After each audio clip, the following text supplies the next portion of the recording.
Join me in prayer. God, may the words of my mouth and the meditations of all of our hearts be acceptable to you. For you are our God, our rock, and our Redeemer. Amen. So as we journey through Lent, this 40-day period that just started on Ash Wednesday, we are going to be journeying with one of my favorite Christian authors, thinkers, theologians, pastors, or whatever it is that you want to call him, but his name was Henry Nouwen. Henry was a Dutch Catholic priest who found his life taking him all over this world. From serving as a Catholic priest in a congregation, to doing his clinical pastoral education, to attaining his doctorate, and teaching at both Yale and Harvard divinity schools. Let's hear a lot of feedback. But what had shaped Henry the most was his time that he spent at L'Arche Community. Now, that's a French word, so I'm going to spell it for you, which is L'Arche. L'Arche. Now, L'Arche is a community for adults who are mentally disabled, challenged, or have learning disabilities. One time he was visiting a L'Arche community in Canada when he was involved in a serious car wreck that would leave him in critical condition and unable to return to his home in the Netherlands. So that's where he stayed, at the L'Arche community, to do his healing. And in doing so, he became an integral part of that community. So much so that he would stay for 10 years and serve as a chaplain until his death in 1996. In his life, Henry would publish 39 books and hundreds of articles.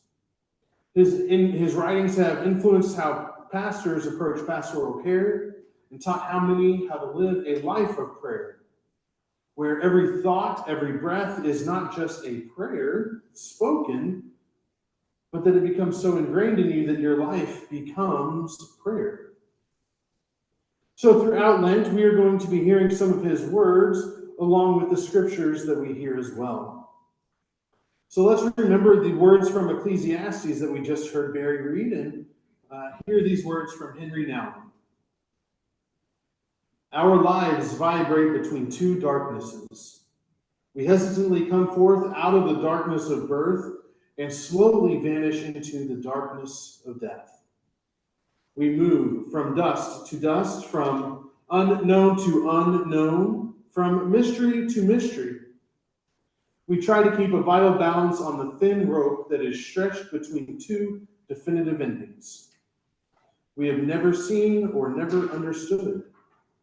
We are surrounded by the reality of the unseen, which fills every part of our life with a moment of terror, but at the same time holds the secret mystery of our being alive.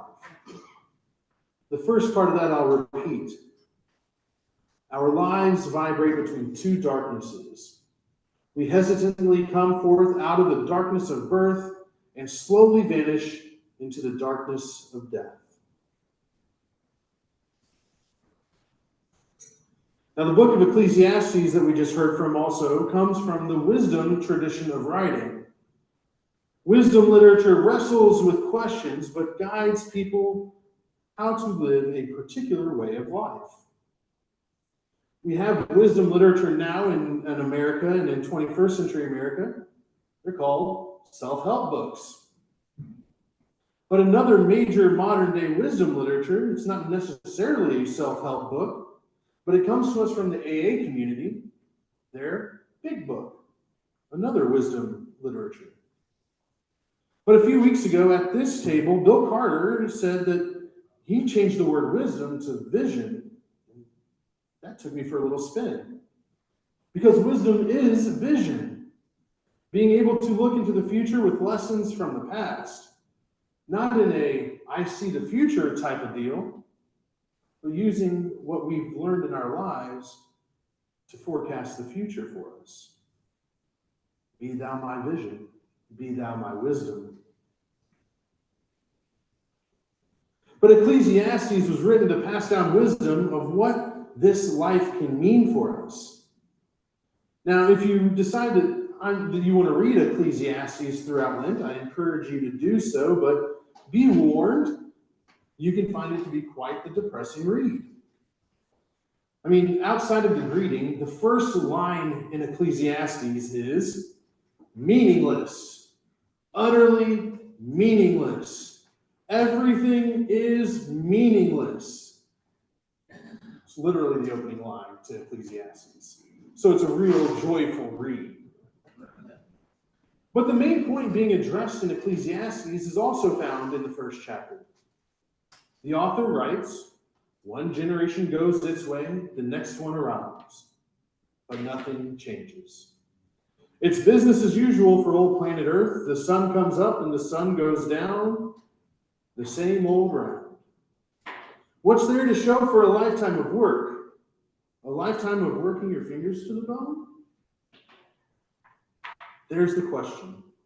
What's there to show for a lifetime of work? Now, Ecclesiastes is understood to be a biography or a memoir of Koheleth, who was a son of David. Not an autobiography, but written by someone else who remains unknown. Although this writing is commonly attributed to King Solomon, so it could be him or it could be one of his writers. But Koheleth shares that some of this wisdom that he has learned throughout his life with his original audience. And Koheleth's wisdom comes from some dark places.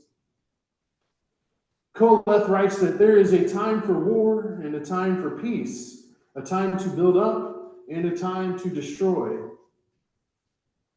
Koheleth, in drawing out these comparisons, is reminding his audience that life is coming. It isn't always daisies and roses, and yet it isn't always doom and gloom. And that from dust we come, and to dust that we shall return. Koheleth is saying that we live in between these two extremes. And that's what's being laid out for us in this morning's pericope. One example Koheleth gives is the extreme of war and the extreme of peace. And for me, who is 39 years old, I don't think I can remember a time when our country was not at some kind of war or conflict. So I don't think I can go all the way to the end of the spectrum to say that I know peace. And yet, because I live in America, I don't know what full-on war looks like.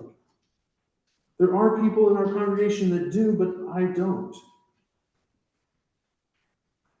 So we live in this tension between these two extremes on our spectrum. We know peace because we know war. And no one really messes with our country because they kind of know what's going to happen. And that kind of peace, where a weapon is brandished and not used, is not real peace. Ask the person who the weapon is being pointed at how peaceful that feels for them. Don't worry, we're not pulling the trigger, but just so you know, it's always going to be pointed at you. And if you live in so much fear that you have to have a weapon pointing at someone else or letting someone else know that you are watching them, that means you're not at peace. How much peace was there during the Cold War? But that is us living in between peace and war. If there truly was peace, there would be 0 weapons, not 1 or 2 being hidden away for safekeeping for the rainy day. It means 0 weapons. And yet, war means quite the opposite. We're caught living in between these two tensions. Justice Henry now reminds us that we are living between the two extremes of the life of the light of not being born yet and the darkness of death. But unlike Koheleth, Nouwen didn't believe that everything is meaningless. Nouwen wrote about how what we do in this time between these two darknesses is very important. that stepping into this tension between the light of born and the light of death means bringing light into others' lives. That being between these two darknesses is the exact opposite of meaningless. It is everything. These two darknesses that keep us from fully living our lives being in this tension. Our fear of going back to that darkness means that we know that we walk a thin wire here. Now, I'm not calling for some YOLO lifestyle where, you just go jump out of airplanes because that's what you need to do to feel alive. But I am reminded of those people who do those thrill-seeking things to help them feel alive, like skydiving, or if you can afford it, going to space. Many people say the same thing after they do those things. They feel more alive. I remember how William Shatner explained his going to space when he came back just a few months ago. William Shatner said, "It was among the strongest feelings of grief I have ever encountered.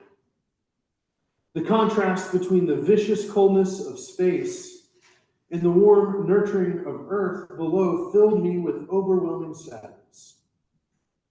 Every day we are confronted with the knowledge of further destruction of earth at our hands, the extinction of animal species, of flora and fauna, things that took 5 billion years to evolve, and suddenly we will never see them again because of the interference of mankind.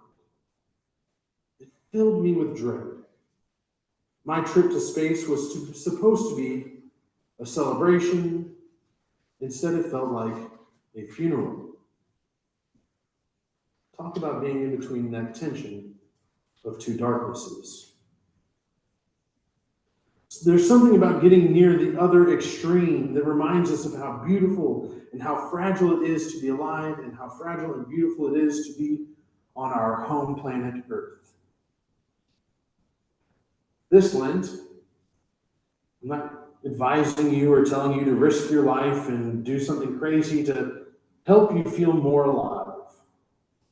But what we can do in safe, meaningful ways is we can realize this tension that we find ourselves in between the two darknesses. But also realize that everyone else, all creatures, all plants, all fauna, are living between this tension as well. Because this tension between our two darknesses holds everything. Between war and peace, between building up and tearing down, between searching and giving up, between love and hate, between the darkness of being born and the darkness that holds our death. In between all of those things is what holds our lives. So let's live our lives. Amen.